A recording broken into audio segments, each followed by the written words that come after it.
Materi pelajaran kita pada pagi hari ini yaitu asam, basa, dan garam. Kalau anak didik kami lihat buah-buahan yang ada di gambar ini, tentu anak didik kami mungkin sudah pernah mengkonsumsi buah-buahan seperti yang ada pada gambar ini.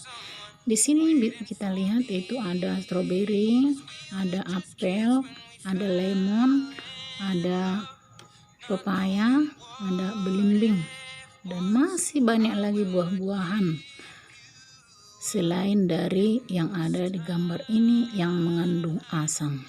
Apa sebenarnya asam? Asam itu adalah senyawa kimia yang jika dilarutkan dalam air akan menghasilkan sebuah larutan dengan pH lebih kecil dari 7. Asam ini memiliki sifat-sifat sebagai berikut. Yang pertama, mempunyai rasa asam dan bersifat korosif. Kemudian yang kedua, dapat mengubah warna kertas lakmus biru menjadi warna merah. Apa itu kertas lakmus? Kertas lakmus ini adalah suatu indikator buatan yang digunakan untuk mengidentifikasi suatu larutan apakah itu bersifat asam, basa, atau garam. Kemudian, sifat asam yang ketiga dapat menghantarkan arus listrik. Contohnya asam sulfat. Asam sulfat itu dapat kita temukan pada aki sepeda motor atau aki mobil. Dengan adanya asam sulfat dalam aki tersebut sehingga aki itu dapat menghantarkan arus listrik dan digunakan sebagai sumber energi bagi sepeda motor maupun mobil. Kemudian yang berikut, yang keempat, bereaksi dengan logam. Sekarang kita lihat contoh asam dalam kehidupan kita sehari-hari. Yaitu yang pertama, nama asam asetat yang terdapat dalam larutan cuka. Kemudian yang kedua, asam sulfat terdapat dalam baterai mobil, juga dalam pupuk. Yang ketiga, asam tartrat terdapat dalam anggur.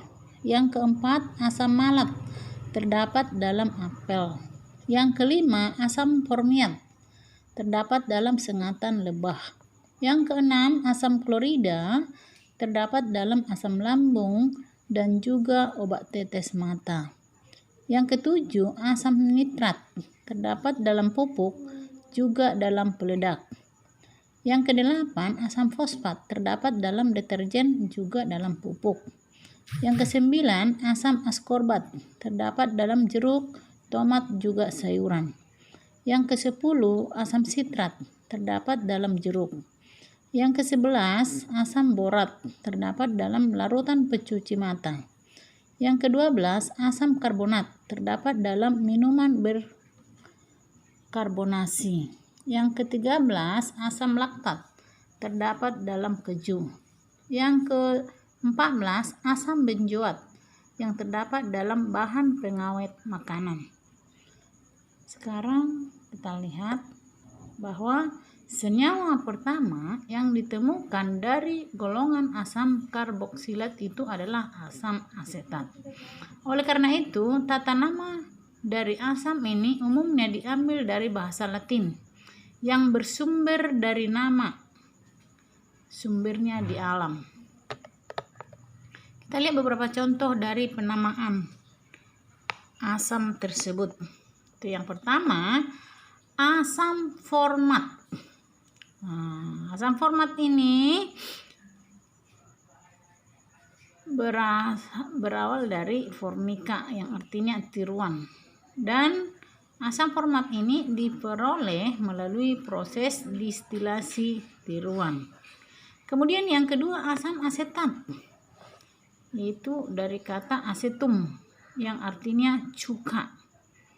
Jadi Sumbernya di sini yaitu diperoleh dari proses distilasi cuka. Yang ketiga, asam butirat, yaitu diperoleh dari kata butirum yang artinya kelapa. Ini ditemukan di dalam santan kelapa, jadi sumbernya adalah kelapa. Yang keempat, asam kaproat yang namanya itu kafer atau domba, yang diperoleh dari lemak domba. Sekarang kita lihat jenis asam. Menurut keorganikannya, asam dapat dibedakan menjadi dua, yaitu asam organik dan asam anorganik. Asam organik adalah asam karboksalat atau asam yang terbentuk karena persenyawaan dengan senyawa organik, misalnya hidrokarbon. Nah, contohnya di sini yaitu asetat, yaitu rumus kimianya CH3COOH. Kemudian yang kedua, asam benzoat. Rumus kimianya C6H5COOH. Asam format yaitu HCOOH. Semua asam organik ini merupakan asam lemah. Kemudian yang berikut asam anorganik. Yang contohnya kita lihat di sini yaitu ada asam sulfat, yang rumus kimianya H2SO4, ada asam klorida, yang rumus kimianya adalah HCl, asam nitrat, yang rumus kimianya HNO3, asam bromida, rumus kimianya HBr, asam iodida, rumus kimianya HI, asam klorida, rumus kimianya HClO4. Demikianlah materi kita pada pagi hari ini. Semoga anak didik kami dapat memahami dan mengerti. Dan sebagai tugas, coba dicatat materi-materi penting dari pelajaran kita pada pagi hari ini. Selamat bertemu kembali di materi berikutnya.